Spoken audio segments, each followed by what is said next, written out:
I'll just formally introduce Dr. Madan. So welcome to day 4 of the online lecture series, Knowledge and Education for, of, and by whom, Adivasi and Other Perspectives, organized by Bhasha Research Center in association with Barefoot Philosophers. I just wanted to say I'm a former student of Sundar, so what Dr. Bodhi said about thinking, we used to sit in his classes and our heads used to explode, and at the end we just kept thinking about thinking and didn't really come to concrete conclusions, but I think that is the whole exercise to keep kind of digging the base. So Mr. Madan Meena is a practicing visual artist and a researcher, and he works extensively with rural, nomadic, and tribal communities. He has designed 2 important exhibitions in Western Rajasthan based on brooms and pottery. He's a recipient of various fellowships to work on the oral traditions of Rajasthan, among which the Tejaji ballad is a major one, documented in more than 1 dozen languages. He has been involved in the revival of various craft traditions amongst the indigenous communities. Presently, he is the honorary director of the Adivasi Academy in Gujarat. Okay. So thank you, Pankuri. Thank you, Vijay. Thank you, Professor Sarukai, for organizing these wonderful talks with Bhasha. My presentation today is taking 2 cases. Myself being from a visual art background, there is one art form that I have studied, and I have always felt that why these art forms has never been taught in schools. Because while documenting these art forms, I saw that slowly they fade away as the literacy in that region increased. As that day, Dr. Devi was also saying that literacy is anti to languages, but literacy is anti to many things, not just language. That's he quoted Dr. D.P. Patnaik that literacy is anti to languages, but I feel that literacy is also anti to various other cultural practices, belief systems, community structures, and various things other. So, first case is is an art form which I studied on my own community for almost 2 decades, and there I witnessed as the literacy increased in that region. Maybe when I started in 1999, the literacy was not that much. There were very few people who were starting going to school. Girls were never sent to schools, but later on the girls also started going to school. And then I saw that this complete art form was vanished. And then this art form also become as a symbol of backwardness. Because when I started asking these women or girls that why don't you practice this on your new houses, and these new houses are concrete houses. So the surface also changed from the mud houses to the concrete houses. So they straightway used to say that why we should do this? हमें अपना गवारपन क्यों दिखाना है? Means why should we show our backwardness after having been literate or after having been processed or progress or developed? So that is one downfall that I witness in this as the education increase, as the employment increase in the community. Second thing that I've been witnessing now, being at the Adivasi Academy for almost 7 years now, and Adivasi Academy is itself formed a Vasanshala, a mother tongue education school, and there we have been using a lot of material from regional tribal arts. And we have been developing various pedagogies and various course material, primers, glossaries that I'll share over here. So at one place I have seen the downfall, and in the other place I have seen that to increase the literacy level, we have been using this material. So you'll see the 2 sides of the coin over here.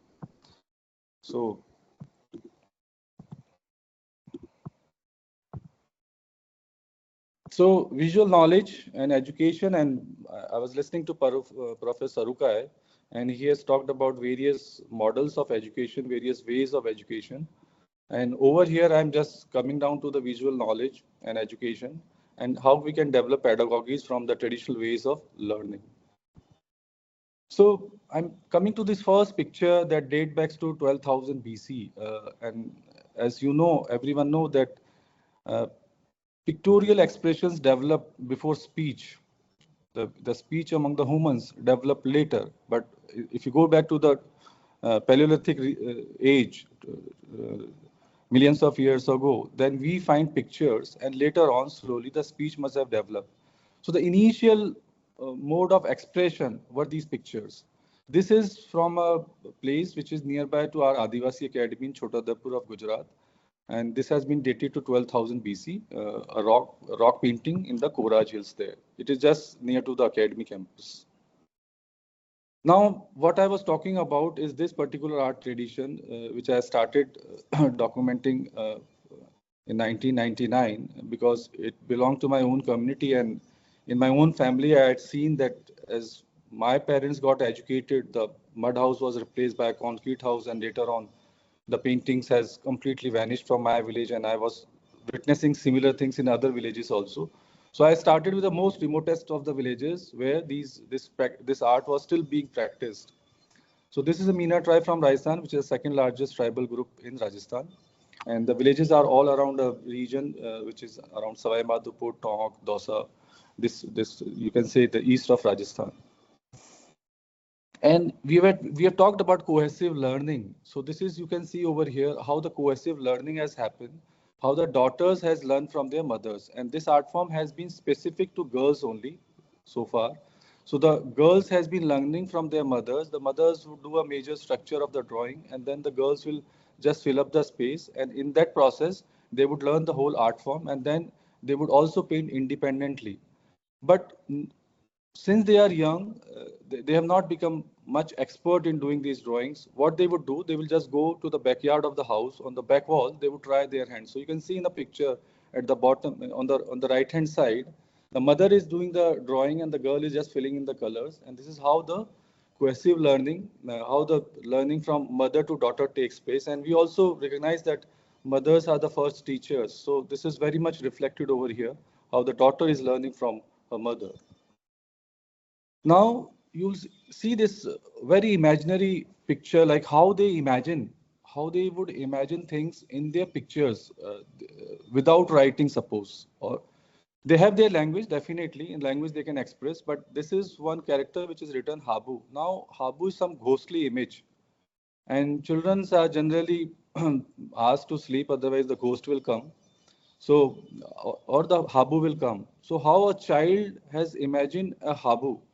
So this is just on the back wall, not on the front wall, where the children has a freedom to express their drawings on the back walls of the houses. So this is neither a human figure, neither an animal figure. It is a combination of both. Having a mustache, the face is of a man having a big mustaches, and the rest of the body looks like a tiger. Now coming to this, this art so far was limited to girls only, but later on I found that some of the boys also started uh, trying their hand over it. So here this boy who is attending a school, maybe class 4 or 5, whose name is Surgyan Meena, and here he has tried to do his self-portrait. And you can see it is larger than his own height, how he has expressed himself. And that is again on the back wall, not on the front wall. The front wall has the most beautiful paintings done by the expert women painters. But back wall is left for these kids and how they learn and how they express. So this, when children are asked to write about themselves, to write about their taste, as Sundar Sarkar was also talking, and you are people also talking about this now, that they are given this question, how they think. So this is a way how they think in their visual language. Now coming to this girl who is a college going, and she knows this art, uh, and she has attended school and then she went to college, and she has inscribed also, but proudly she has painted this wall, and then proudly she has written कि यह मोरनी काली बनाई है.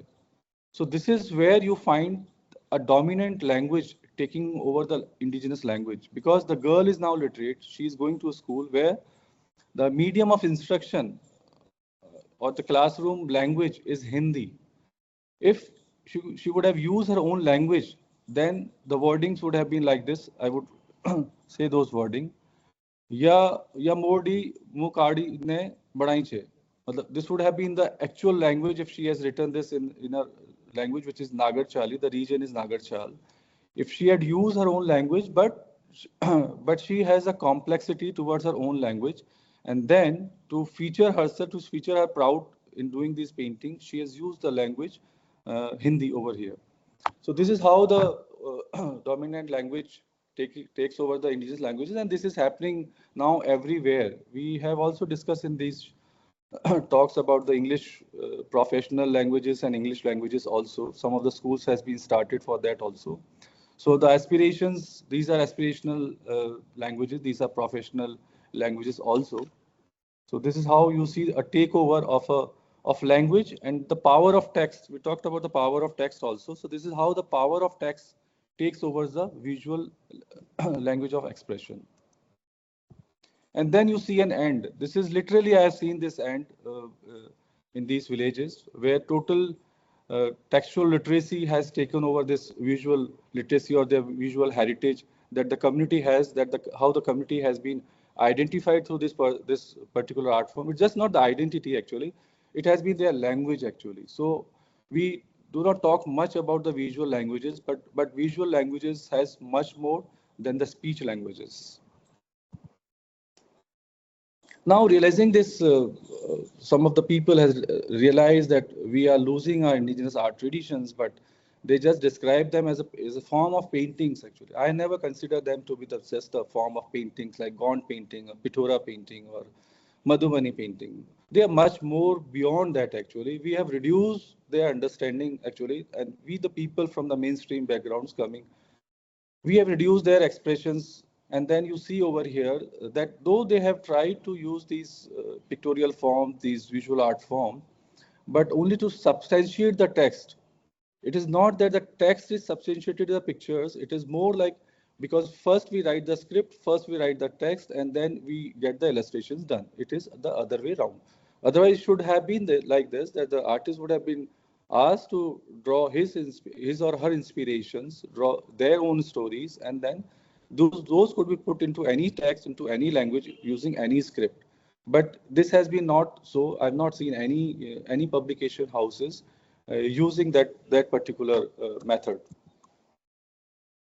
So now coming to this, to our Adivasi Academy, which is spread over 10 acres of land, established. It is completing it has completed 25 years already, and this is on the borders of Gujarat, Madhya Pradesh, and Maharashtra. It is that region which is primarily called Bhil Pradesh, and it is dominated by the Ratwa Bhil tribe and plus other tribes also. So Vasanshala, like we discussed two other models also of education, like Vidyodaya by Dr. Ramdas, and Dr. Prema has discussed about the Vindhyavanam model of school, which they are running in South in the Nilgiris. This is particularly Adivasi Academy, which has various other subjects like history, folklore, culture, social dynamics, economy, development studies, medicine, music, art, and theatre. So not just the Vasanshala, but Adivasi Academy has various other subjects of studies of development studies. It was established in 2005, and its first Vasanshala was in 2005, but Academy was established in 1999. And the primary aim of this Vasanshala was to use orality actually and cultural traditions of the tribal communities in the learning process and educational curriculum. And the focus was holistic development of children by focusing on their interests and preferences. Children are free to use their mother tongue because in our school we have teachers who are from their own language backgrounds, and the teachers are also from the same tribal background, from the same tribal region. Because what we have found among the Adivasis, among the nomadic tribes and denotified tribes is this, that the teachers comes from another communities which does not have understanding about the cultural background of these communities. Language is a big barrier between the teacher and the students. So at Vasanshala, we have teachers from the same Adivasi communities. The environment of the academy allows the children to explore, innovate, and express themselves independently. And in their curriculum, gardening, sports, music, theatre, art, hygiene, and informal interactions are important activities of the curriculum. Vasanshala, it's just not that the Vasanshala itself is doing all these things, but it is also supporting the government schools of Chota Udeipur and other tribal regions of Gujarat. Much of the material that has been developed by Vasanshala has been adopted by the Sarv Shiksha Abhiyan and and the government of Gujarat, which is being used by the schools in tribal areas of Gujarat. And Vasanshala also publishes this Bol magazine and organizes Bal Mela for other schools. Now I'm coming to this one very important thing that Vasanshala has been doing. It has developed some 12 tribal languages of Gujarat in form of pictorial glossaries. And this is for the reason that when we found that there's a big language difference between the teacher and the students, so we started doing this, and what the illustrations that you see are also done by the same artist from the region, that is the Pithora artist among the Rathwas. So the first word is from the language, which could be Rathvi, which could be Tadvi or Nike. Second word is Gujarati because the medium of education in these schools is Gujarati, and then English because English also is a subject. Then we have done Bowl magazine. We have, as I said, that it is now a quarterly magazine that Bhasha, this Adivasi Academy, is publishing now regularly. Earlier we did it in print. Now it is available online. You can look to Bhasha's website, and you can see our previous editions. Then Dictionary of Local Languages. This project started with CIL only, and Bhasha has been able to do some of the Gujarat languages. Few pictures for you to see that from as modern games like cricket to theater to various play activities and even like spinning of of cotton, this is part of the curriculum of the Vasanshala. And I would like to play a small video over here that the kind of games that they play by themselves, you will not find a presence of teacher in any of these games. You will not even find uh, them to be interfering with or organizing their game. So one small video recently taken.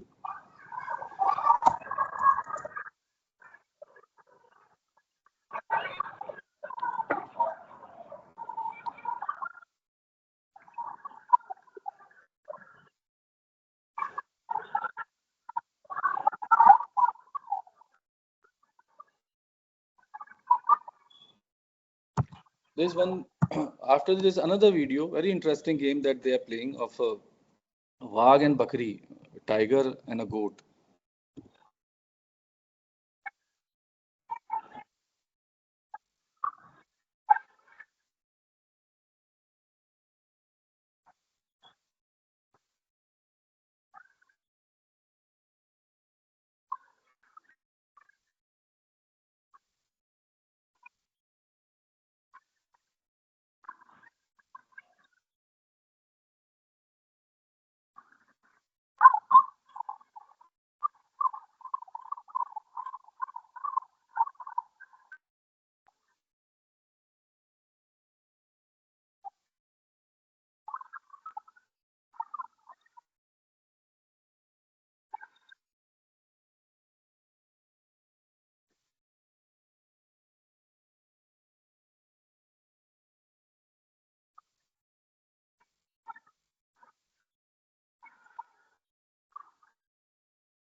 Yeah. So again, like we use storytelling a lot in our these primary school levels, but over here we are not using the stories from books, the stories that these children collect from their region. So when they come back from their holidays or when they go to their villages, they collect these stories, and we have been documenting these stories and publishing them in Bowl magazine. This will take time, so I'm skipping this right now. So the tribal language dictionaries that Bhasha prepared with Central Institute of Indian Languages, uh, then this the Bowl magazine, the editions of the Bowl magazine, and in Bowl you'll find that again the illustrations were done by the children or they were done by the Pithora artists of the region. Because one thing which is very important while doing these illustrated books for the children is that the visual language is a regional language. Like we have our indigenous language, which are regional languages. Children can only understand the visual languages of their region. It's not that while sitting in Gujarat, we start using the painting tradition of Bengal, or we start using the painting tradition of South. It has to be from the same region. Then only it becomes contextual, and then only it can translate to the children. So that is something very important when we talk of visual literacy or when we talk of visual education. But it's just not that the Vasanshala is only working for a group of children which comes to Vasanshala. And these children, I would like to say that because in earlier presentations also, Ramdas and Dr. Prema has talked about the children that they are working in the Nilgiri Hills. Over here, we work with the children who come from the very remote corners of. These are not children from the nearby vicinity. They are from the remote places of this Chota Udeipur district because due to the remoteness, the schools are not there, or the distance from the school and the village is quite far. So there's you'll see that very few children were attending school when we started. Now that it is developing a little bit, but still there's an issue in the remote areas because you'll not find the proper attendance of the teachers also over there. So to help with those regions, Bhasha has been working before even starting Vasanshala. There were 100 plus informal schools which were started through this program of Reach to Teach by Bhasha. And later on, we found that we have to start a concrete school at Adivasi Academy also to cater to those children, to formalize their education also. The informal education schools were run by the community teachers who were trained at Bhasha, and they ran those more than 100 plus schools, and but later on Vasanshala was developed. So still Vasanshala helps the adjacent government schools or the schools in Chota Udeipur and in tribal areas in Gujarat. So one is a Pustak Bank project which Bhasha has done to set up community library program. So this was in 25 schools, and the purpose was because we all know that the attendance is really very poor. 2 years before, we found that because of the short attendances and the passing out rate from Chota Udeipur in class 10th and 8th was 35%, very poor, and was featured. It became a subject of highlight for the poor result in Chota Udeipur. So to increase the attendance of children, this Pustak Bank project was started, and the community members were involved in it to develop material with them. So various charts and various books in local languages were put together, and then classes were conducted through the para teachers. Bhasha Teri Meri has been a very interesting project as Bhasha has started doing. Last time we have done 3 primers for class 1 and 2 in language, environment, and maths. It has completely used the local material, and it has been developed by the local. Some of the pass out children from Vasanshala has developed this material, and now it is being utilized in the region by these schools for class 1 and 2. We are now planning to go for class 3, 4, and 5, and we all know that the maximum dropout rates is by class 5 because of the language issues. These are few pages from the primers that we have developed. Like you can see this page where you have to identify the subject from the painting and then write a story. I'm sharing some of the pages of the exercise from these primers. This is a picture story. You read a picture and then you write. So what I was saying earlier, that pictures substantiate the text, but over here we are trying that the picture should should inspire the child to write the story in text. And this one to identify objects and write their names. Again, this is a complete story with the illustration. So it's a long story. Reach no Gorwado. Then read words, because that slowly when you grow, you start reading the text, then you read these words, and then songs also of the cycle, and these songs are also collected by the Vasanshala. And then numerics, measurements, see and identify. So you can download the Bowl magazine from this Bhasha's website, and you can know more about this program of Vasanshala and Adivasi Academy at our website, bhasharesearch.org. Thank you very much.